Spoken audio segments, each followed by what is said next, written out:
একটি অপতথ্য বা তথ্যের বিকৃতি গোটা দেশকে অস্থিতিশীল করে ফেলতে পারে, মানুষে মানুষে তৈরি করতে পারে বিভেদ।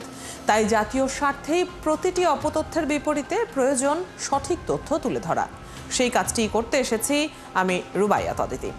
আমন্ত্রণ জানাচ্ছি রিউমার চেক নিয়ে একাত্তরের নিয়মিত আয়োজন ফেক নিউজ স্ক্যানারে। দর্শক, আজ আমাদের সাথে জগন্নাথ বিশ্ববিদ্যালয়ের শিক্ষক অধ্যাপক আনিসুর রহমান যুক্ত হবেন। তার সাথে আলোচনায় যাব, তবে তার আগে দেখে নেব একটি প্রতিবেদন।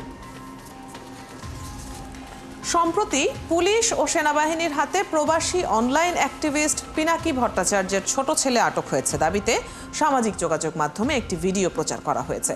তবে ফ্যাক্ট চেক করে জানা গেল দাবিটি মিথ্যা এবং গ্রেপ্তার হওয়া ওই ব্যক্তির পরিচয়টি ভুয়া।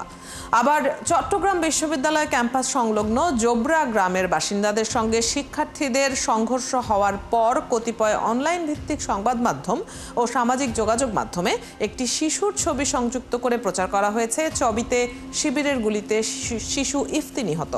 যাচাই করে দেখা গেল প্রচারিত শিশুর ছবিটি ৩ আগস্ট ভারতে আত্মহত্যা করা এক ভারতীয় বালকের। দর্শক, চলুন এমনই কয়েকটি ফ্যাক্ট চেক দেখে নেই। সম্প্রতি পুলিশ ও সেনাবাহিনীর হাতে প্রবাসী অনলাইন অ্যাক্টিভিস্ট পিনাকি ভট্টাচার্যের ছোট ছেলে আটক হয়েছে দাবিতে সামাজিক যোগাযোগ মাধ্যমে একটি ভিডিও প্রচার করা হয়েছে। ভিডিওটিতে সাদা পাঞ্জাবি পায়জামা পরিহিত একজন ব্যক্তিকে আটক করে পুলিশের প্রিজন ভ্যানে তুলতে দেখা যায়।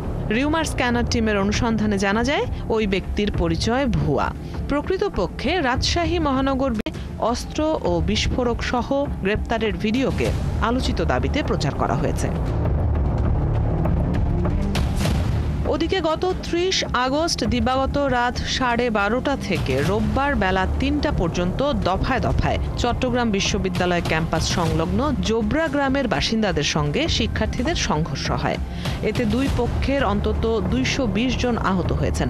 এরই প্রেক্ষিতে সম্প্রতি কতিপয় অনলাইন ভিত্তিক সংবাদ মাধ্যম ও সামাজিক যোগাযোগ মাধ্যমে একটি শিশুর ছবি সংযুক্ত করে প্রচার করা হয়েছে।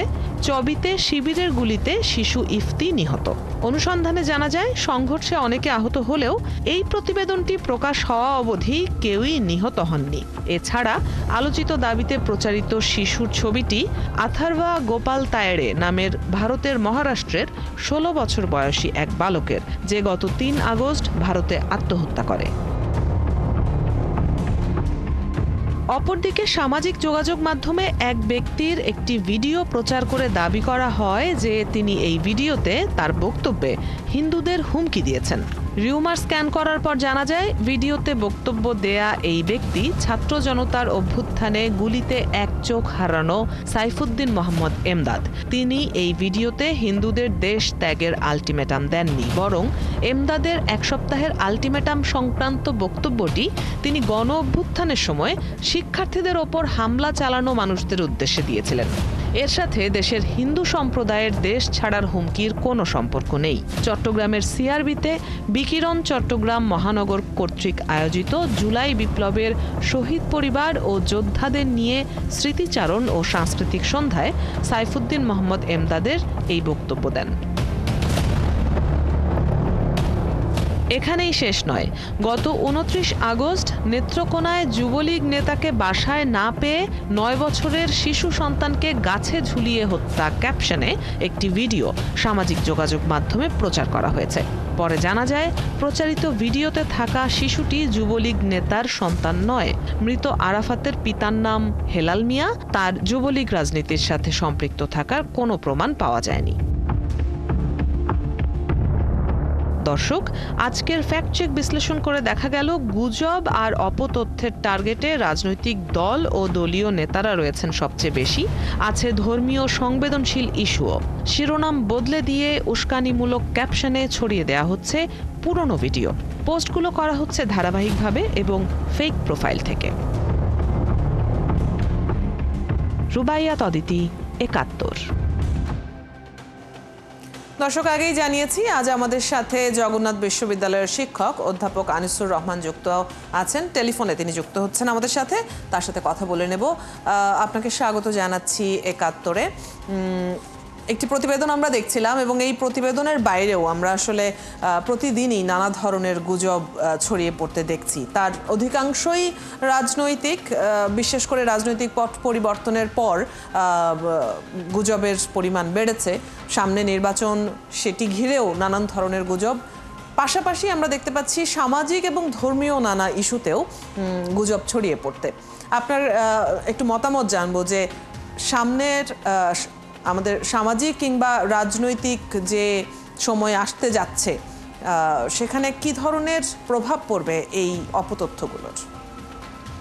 জি, আপনাকে অসংখ্য ধন্যবাদ। বাংলাদেশের রাজনৈতিক পথ পরিক্রমায় জুলাই বিপ্লবের পরে আপনার ফেক নিউজের ব্যাপ্তিটা খুব পরিমাণে বৃদ্ধি পেয়েছে এবং এগুলো বাংলাদেশে বেসিক্যালি ফেসবুক এবং ইউটিউবের মাধ্যমে ছড়িয়ে পড়ছে একেবারে শহর থেকে প্রত্যন্ত অঞ্চল পর্যন্ত। এবং রিসেন্টলি এর প্রবণতাটা খুব বৃদ্ধি পেয়েছে। একদিকে রাজনৈতিক অস্থিরতা তৈরি করার জন্য এই সমস্ত বিষয়গুলো ছড়িয়ে দেওয়া হচ্ছে, সামাজিক অস্থিরতা তৈরি করার জন্য ছড়িয়ে দেওয়া হচ্ছে, এবং এখানে তো ধর্মীয় একটা উদ্দেশ্য আছেই। বাংলাদেশে বহুল আকাঙ্ক্ষিত একটি নির্বাচন হওয়ার একটি সমূহ সম্ভাবনা আছে এবং নির্বাচনের আবহ যখন তৈরি হওয়ার পথে এবং তখন এই রাজনৈতিক প্রপাগান্ডা ছড়িয়ে পড়ছে এবং সামাজিক একটা অস্থিরতা, রাজনৈতিক ক্ষেত্রে একটা অস্থিরতা তৈরি করার জন্য এই ধরনের মিথ্যা প্রপাগান্ডা, মিথ্যা সংবাদগুলো ছড়িয়ে দেওয়া হচ্ছে সোশ্যাল মিডিয়াকে কেন্দ্র করে।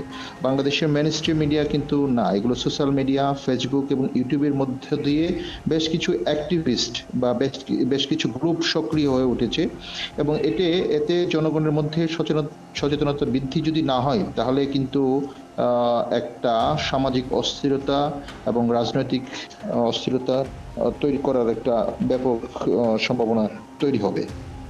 নিশ্চয়ই, এবং সেখানে বারবারই আসলে প্রতিদিনই আমরা এ নিয়ে আলোচনা করি এবং বারবারই সচেতনতার বিষয়টি উঠে আসে, কারণ সামাজিক যোগাযোগ মাধ্যমে এত মানুষ আসলে অ্যাক্টিভ থাকেন যে এখানে সামাজিকভাবে সচেতনতা বৃদ্ধির তেমন কোনো বিকল্পও নেই।